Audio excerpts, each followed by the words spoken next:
Comment share করে দেবেন। দেখেছেন কীভাবে শহরে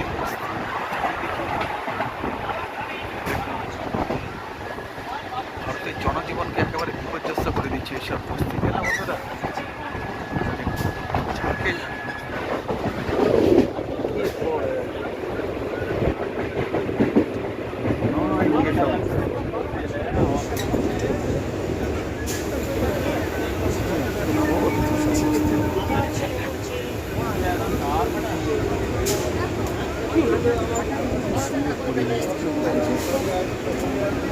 ঠিক আছে বন্ধুরা, আবার